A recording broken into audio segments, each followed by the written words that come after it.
Balak kang dalhin sa France, tapos dito na sila manirahan o ikaw?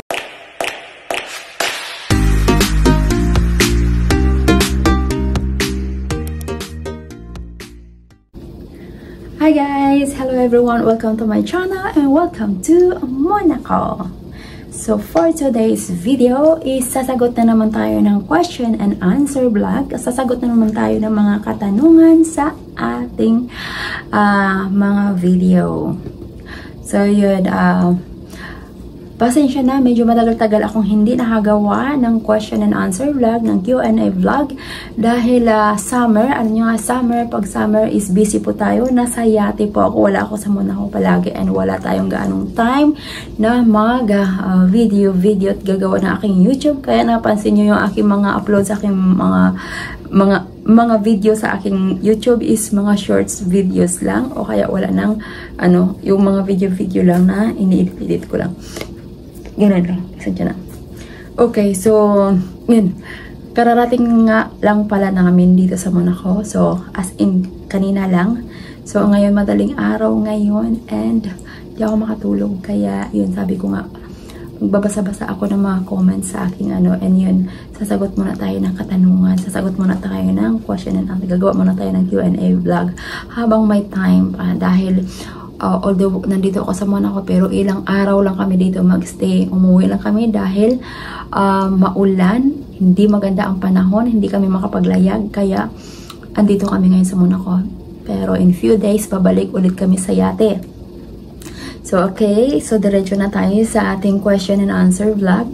So ang ating sasagutin sa ating video ngayon, ngayon walang iba kundi si Ruby Cadinas. Ruby Cadinas. I'm not sure kung tama yung aking Ruby Cadinas o Ruby Cadinas. Okay, so diretso na tayo sa kanyang tanong. Hi, madam, new subscriber po. Guys, huwag niyo akong tawaging madam ha. Pwede niyo akong Lisa or Bisdak. Ano na lang pag kayo yung mga bago pa lang. Or Kabisdak. Ayan. Or kabayan, ka-OFW. Okay. Hi madam, new subscriber po. May alam po ba kayong agency dyan sa France? Kasi, ang amo ko is balak nila akong dalhin sa France. Balak kang dalhin sa France. Tapos dyan na. Balak kang dalhin sa France, tapos dito na sila manirahan o ikaw lang ang may iwan dito? Kasi sa US sila na. Sa US na sila. At parang walang pag-asa sa US. Yan. Parang walang pag-asa sa US. Stricto kasi sila. Please, sana matulungan niyo po ako. So, yun, kung may agency daw ba.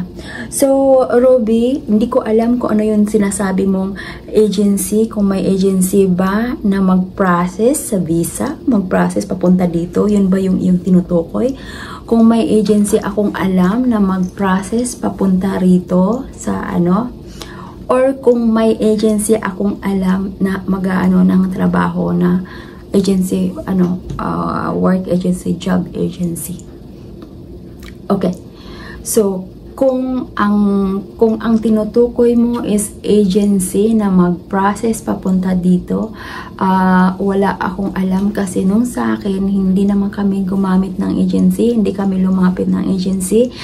Ako mismo ang so I'm not sure kung nasaan ka, kung nasa Singapore ka ba So ako mismo ang naglakad ng aking mga papeles doon sa Singapore, and then keep in touch lang kami ng aking mga amo nandito. So magkaiba kasi tayo ng sitwasyon. Ako is may amo, akong nandito na nag-aantay sa akin.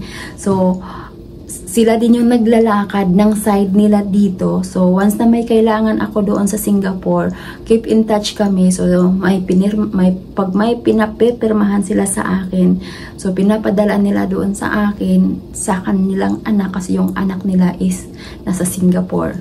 So, yun.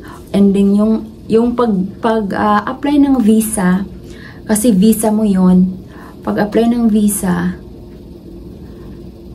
iba yung sa akin, baka mas madali yun sa'yo kasi kung dadalhin ka ng amo mo, madali lang yun kasi amo mo sila sa Singapore, kumbaga tourist visa lang ang kailangan nyo. So as long as complete documents naman yung mga amo mo, may mga kung ano yung hihingiin nila, like bank statement or kung ano pang kailangan, nakalagay naman doon sa BFS kung ano yung kailangan requirements, and then sa iyo kung ano yung kailangan requirements mo sa pagkuha ng visa. So punta lang kayo mismo doon sa sa VFS Global, sa VFS Global, yes, VFS Global sa Singapore, sa Anson Road yon, sa Anson Road, sa City Hall, Raffles Place pa yun, basta sa Anson Road. So punta lang kayo doon, mag-apply kayo, sasabihin sa inyo kung ano yung kailangan yung i-submit, or pumunta ka sa BFS Global kung ano yung .com, malalaman ninyo kung ano yung kailangan nyo, and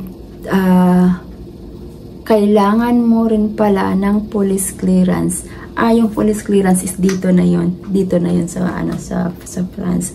Police clearance sa Singapore, patunay na wala kang record, na malinis ang record mo sa bansang panggagalingan mo. So I'm not sure kung sa Singapore ka o Okay, so kung ang tinutukoy mo naman is agency sa France, agency dito para sa trabaho, ito lagi ko sinasabi, pagdating sa agency, pag tayo ay nandito na at tayo ay may papel, maraming agency na pwede nating pag-applyan, maraming agency kung tayo ay may papel.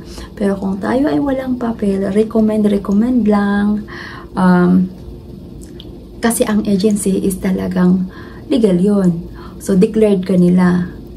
Pero, alam niyo ba, pag agency magdaan, mas pa ang inyong, ang kita. Kasi yung iba, pag sa agency, ang oras nila ay nasa 12 or 11, 11 or 12 lang, ganon. Tapos, kung ikaw ay direct na mag-a-apply, direct sa amo, so, minimum na yon 15. So, depende, kung mabait yung amo, mayroon pang 18, mayroon 20 per oras. So, yun.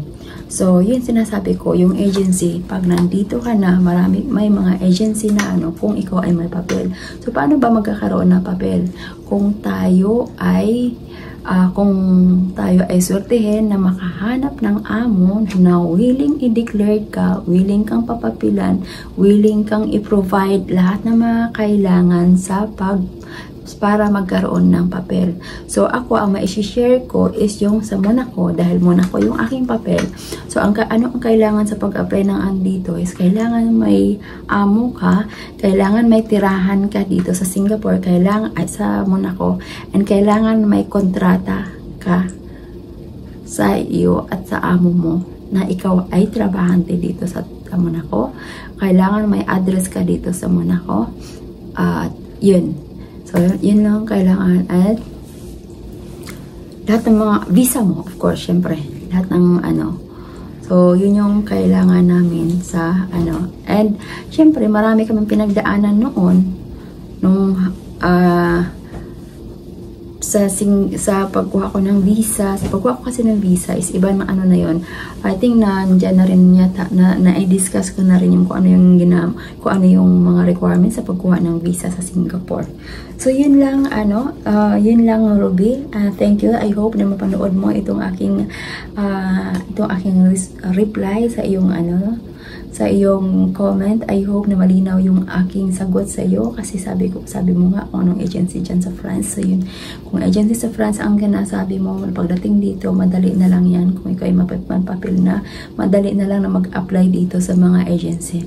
Pero pag nandito ka sa France, kung ikaw ay napaka-friendly naman, is lalong-lalo na pag summer, maraming mga naghahanap ng trabahante pag summer talaga. And pwede ka namang part-time muna sa umpisa, and then pag nakahanap ka ng full-time, grab it na lang. So ganun. Yun. So kung agency sa visa, hindi mo kailangan ng visa ng agency para tulungan ka sa visa. Basta BFS Global, Kung sa Singapore ka, nasa Anson Road yun. So yun, basta kompleto lang kayo lahat ng documents ng amo mo, pati ikaw. And yun nga, sa pagdating ng agency dito sa France. Pero agency sa France na nag-hire from Asia, so far, wala po akong alam.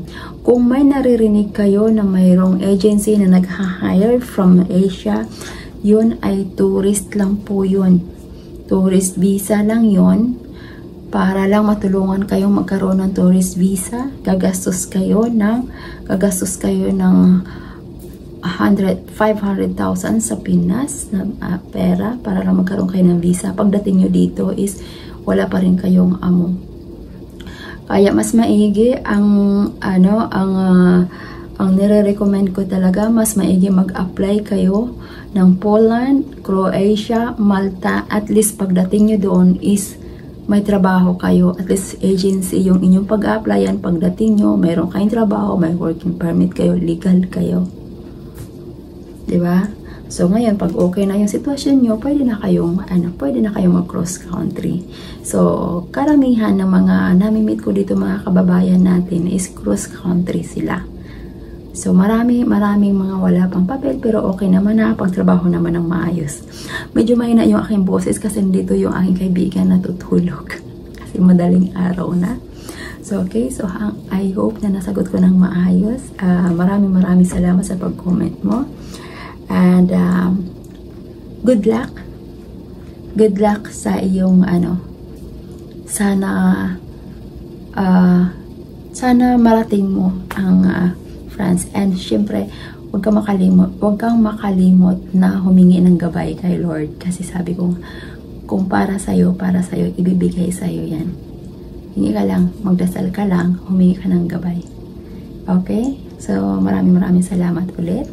So, ako po yung magpapaalam na. Thank you guys so much. Thank you for watching everyone. Kung ikaw ay bago pa lang sa aking YouTube channel, nagkataon na na-click mo ang video kong ito, huwag mo sana akong kalimutang i-subscribe. And kung may gusto kang katanungan, mag-iwan ka lang ng comment sa baba and I will try my best na masagot ko at ma-replyan ko kayo. At kung kinakailangan na gawan ko ng video reply, gagawan ko. Okay? Bye! Thanks for watching.